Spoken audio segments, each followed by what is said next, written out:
This week on Vaticano, join us at the Vatican for the Jubilee of Artists, where you'll discover your vocation to beauty that renews the world in hope. Then sit down with Cardinal José Mendonça, overseeing the Jubilee of Artists and one of the Catholic Church's most original voices. He's also a renowned poet. And this week on Vaticano, a conversation about knighthood and chivalric virtues, things of the past or something we can apply today. Vaticano starts now.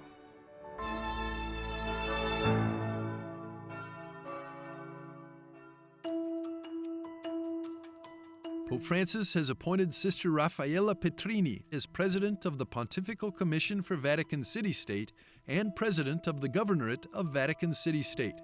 As announced by the Holy See Press Office, Petrini will begin her new roles on March the 1st, succeeding Cardinal Fernando Vergez in both positions. Petrini, who has served as Secretary General of the Governorate since November of 2021, brings extensive academic and administrative experience to her new role. Born in Rome on January the 15th, 1969, she holds a degree in political science and a doctorate from the Pontifical University of St. Thomas Aquinas, where she's also a professor. Prior to her appointment at the Governorate, Petrini worked at the Congregation for the Evangelization of Peoples from 2005 to 2021. This appointment follows Pope Francis's recent selection of Sister Simona Brambilla as Prefect of the Dicastery for Institutes of Consecrated Life and Societies of Apostolic Life, continuing a trend of women being appointed to senior leadership roles in the Vatican.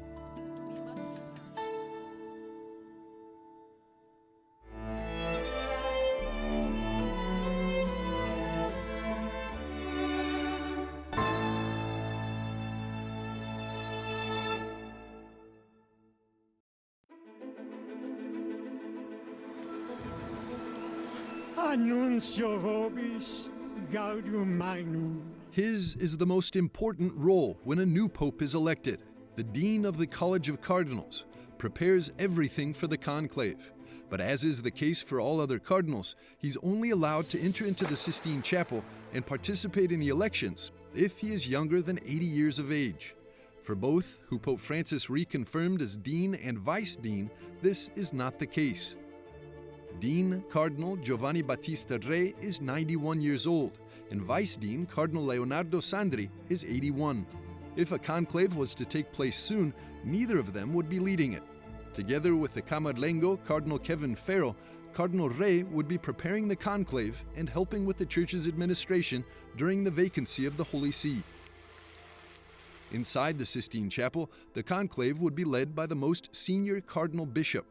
Of the 252 living cardinals, there are only 13 who are cardinal bishops. This is the highest tier, followed by cardinal priests and cardinal deacons.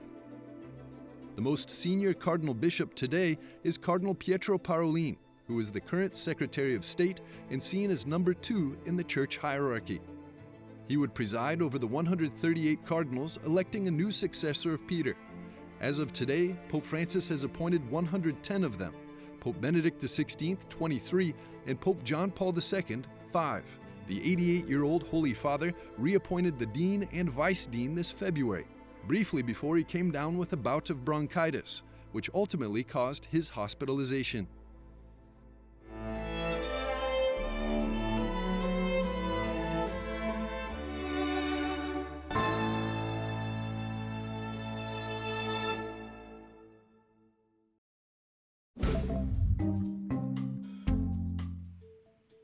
Hello and welcome to this week's Vaticano Updates, the most important news from the Holy Father and the Vatican. Following his hospitalization, Pope Francis received heartfelt letters from inmates at Milan's San Vittore prison, after a planned meeting and a concert with them were cancelled. The inmates, who had prepared a special concert for the Pope as part of their rehabilitation free music program, expressed affection and prayers for his recovery. Cardinal Charles Mungbo has expressed deep sorrow over the brutal killing of Father Donald, who was murdered on February the 14th. The president of Myanmar's Bishops' Conference called for an end to the violence and urged justice to prevent such tragedies in the future. In his message of condolences, Cardinal Bo emphasized the need for unity and reconciliation, praying that the sacrifice of Father Donald and countless others may bring peace to the nation. In a recent interview with Lecco di Bergamo, the Vatican Secretary of State, Cardinal Pietro Parolin called for a multilateral approach to peace, stressing the need for inclusive solutions. He expressed also cautious optimism over the Gaza truce, noting that progress, such as hostage releases and increased aid, has been made. Parolin highlighted the importance of supporting Syria's stability and warned that mutual distrust hinders diplomacy. And he also emphasized Europe's need to reconnect with its Christian heritage to regain unity and global influence. In solidarity with the Vatican's call for peace, African bishops have urged Christians to unite in a triduum of prayer and fasting from March the 3rd to the 5th. Especially, it's about peace in the Democratic Republic of Congo. The bishops of the Symposium of Episcopal Conferences of Africa and Madagascar highlighted the ongoing violence, particularly in eastern Congo, and condemned the exploitation of Africa's resources, which fuels the conflict. This weekend, from Friday the February 21st to Sunday, February the 23rd, the Jubilee of Deacons took place, inviting permanent deacons and their families to share experiences, attend catechesis, make a pilgrimage to the Holy Door, and participate in Holy Mass at St. Peter's Square. Thank you again so much for watching this week's Vaticano Updates. In Rome, Andreas Tonhauser for EWTN Vaticano.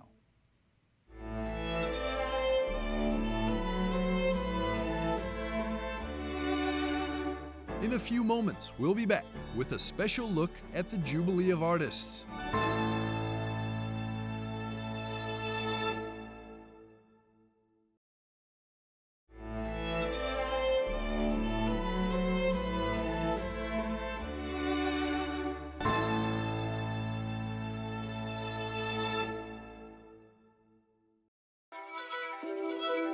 The Church has always had a relationship with artists that can be described as both natural and special.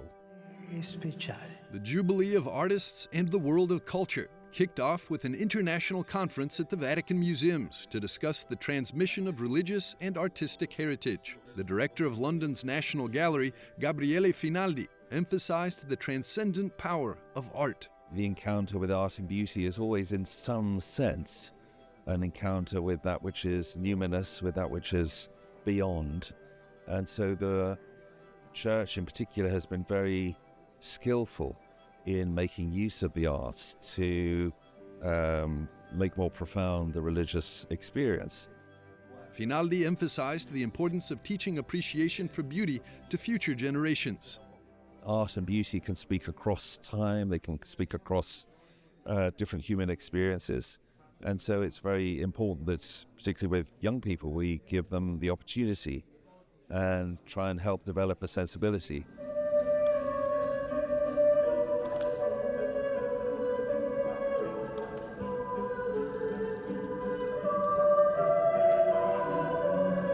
Over the Jubilee weekend, the doors of the Lateran Palace opened up to the public for a variety of performances by students from different art schools across Rome. Il dolore sia condannato a tacere.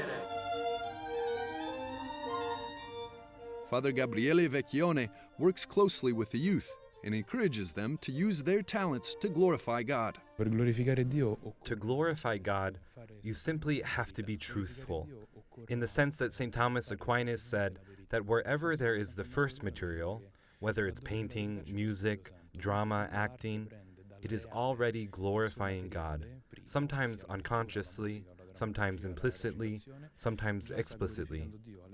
I think that wherever there is the love for the truth, God is already being spoken of. And how can we use performance to glorify God? Artists from around the world traveled in to showcase their artwork and connect with other like-minded people. Pope Francis met with Nikas Safronov, one of Russia's most beloved contemporary artists. Safronov gifted a personal painting to the Holy Father and shared that it deeply moved the Pope. I was in Buenos Aires on a creative business trip. I had a client there. And when I flew there, I found out that Pope Francis had started his priestly ministry in this church. And I took a photo and then I sketched it. When I came back to Moscow, I painted it. This was around 2020. Safronov will be returning home with deep inspiration drawn from his time in the Eternal City. You know, before this interview today, I was walking through Rome on foot, stopping in every church along the way. It made me think about how even in Russia, we lack churches like these. So many were destroyed during the Soviet era, and that was a tremendous loss. You can truly feel the spirituality that fills you. It enriches my creative work, and every time I return from Italy, I feel an incredible surge of strength. I do a lot of sketches here, and later, they become part of an entire series. A few select artists have been given a small room near the Vatican as a space to exhibit their artwork throughout this Jubilee year. The first artist to do so is Chinese-born French painter Yan Peiming, who reflected on hope in his 27 portraits of prisoners and staff at the Regina Coeli prison. I believe the theme was given by Pope Francis, who was very attuned to the idea of hope. When you are in prison, you have to prepare for the days you will eventually be released. So I think this is a universal theme. In this exhibition, you cannot go inside. People view the exhibition from the outside. It's like a prison. There are 27 people crowded into a small space, which is already symbolic. When you visit exhibitions and museums around the world, it always starts with ancient paintings connected to the church. So it's the foundation of another civilization. For example, when you see the Louvre in Paris or the Uffizi in Florence, it starts there. Artists in the past lived thanks to the church. Art and spirituality have long shared a powerful connection, with artists using their work to explore and challenge our beliefs. From religious icons to modern expressions, art invites us to reflect on the divine and our place in the world.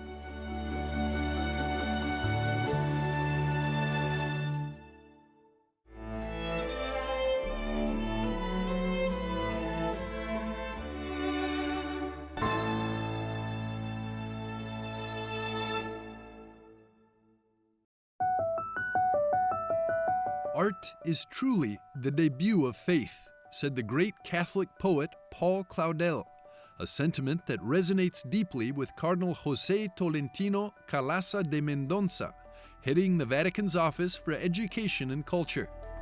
In this exclusive interview, the Cardinal delves into the significance of culture and art in the Church's mission, particularly in regard to the Jubilee for Artists and the world of culture. Your Eminence, you're at the helm of the Vatican Office for Culture and Education, and your Dicastery was instrumental in preparing the Jubilee for the artists and the world of culture. Why does the world need culture? Why does the Church need to engage with the world of culture? We know how the Gospel, in the mystery of the incarnation of Jesus, is revealed to men in an incarnated, enculturated form. As the Council reminds us, culture then is an ally of the manifestation of God. And within cultures, artists have a special place because they are able to make the mystery visible or audible.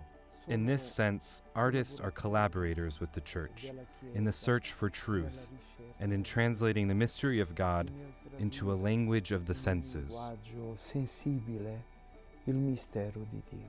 Could you give me an example how artists today make this mystery of faith visible? For example, we listen to Bach's Passion according to St. Matthew, or we listen to the music of Handel's Messiah, and we grasp a profound sense of transcendence.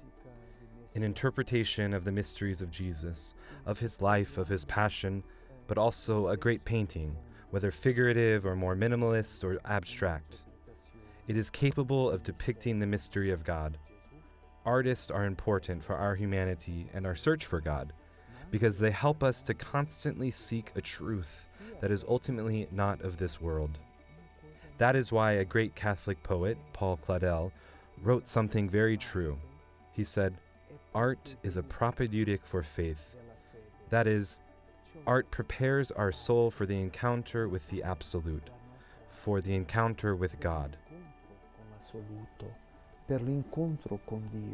The dialogue between the church and artists has always been a dialogue very close to each other, but also sometimes with the tension, even if we think of Michelangelo, but also with contemporary artists. Sometimes there's controversy about this as well. How are we managing this today as a church, this dialogue with the world of art? Oggi si parla veramente di un'amicizia che si deve. Today, we are really talking about a friendship that needs to be rebuilt. We need the contribution that artists can give to make it more alive, more adapted to the senses. One thing is this dialogue of the church with the world of art in general, with believers and non-believers. But at the same time today, we see a very positive sign that is within the church. So many people are discovering their artistic vocation. We have in our Catholic communities a kind of awakening of the vocation of so many young artists, musicians, painters, poets, who are trying to unite their faith with their work, their research in the field of art, and this is certainly a sign of hope for us. Sicuramente è un segno di speranza per noi. Well, thank you very much. Thank you for your time. Thank you for your listening as well.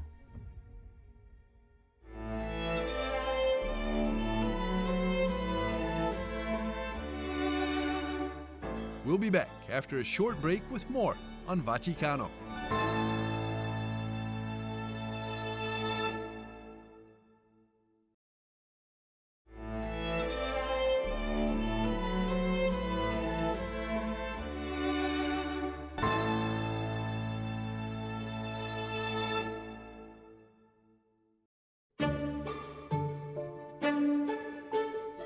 We must rediscover the dignity of humankind. The importance of hope is underestimated in our time.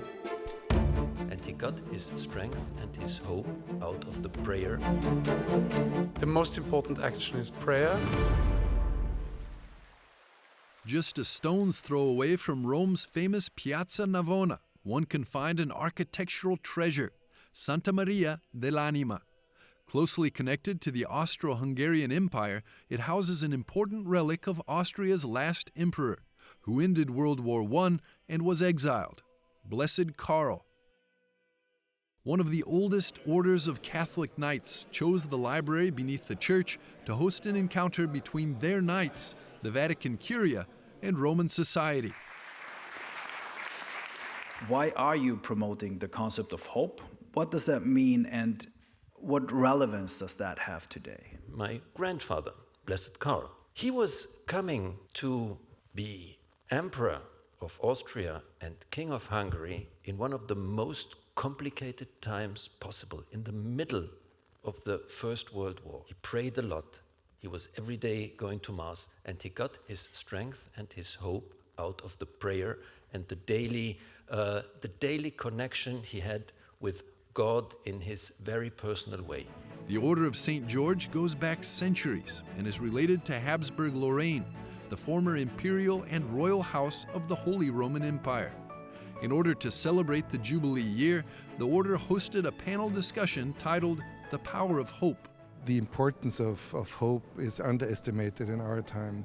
It's very often mixed up with optimism. But the main thing about hope is that it implicates a call for action. So I think it was of tremendous importance that our Pope, put this holy year under the motto of Pilgrims of Hope, because we are all pilgrims. Our whole life is a pilgrimage, but this pilgrimage, gets its sense from having hope.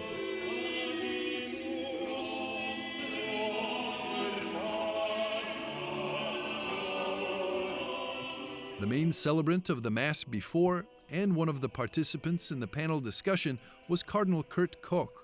He stressed the importance virtues and chivalric values have today.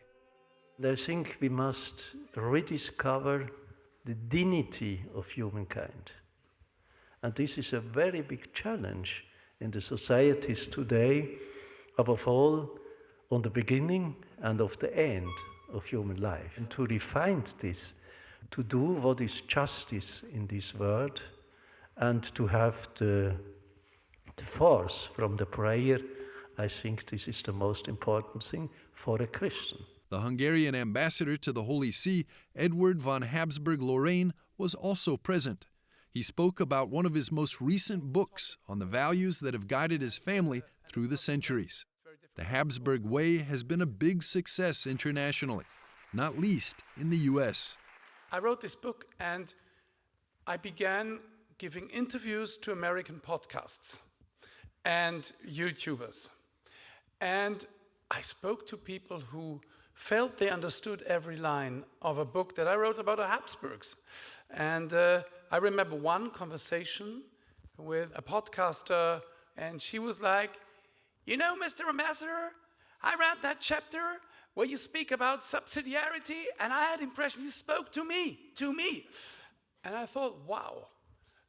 When I was young, values was something that I thought was boring. Values is a word that doesn't mean anything. But in the world where we live today, people rediscover that we need these things. Values are important, especially when it comes to the world of politics and diplomacy. I've been asked personally a number of times, you're a diplomat, you must be lying all the time. So, no, I never lie. That's absolutely a concept that you cannot be credible if you ever lie. You can skirt around the truth, you can say nothing, you can try to evade, but you cannot lie.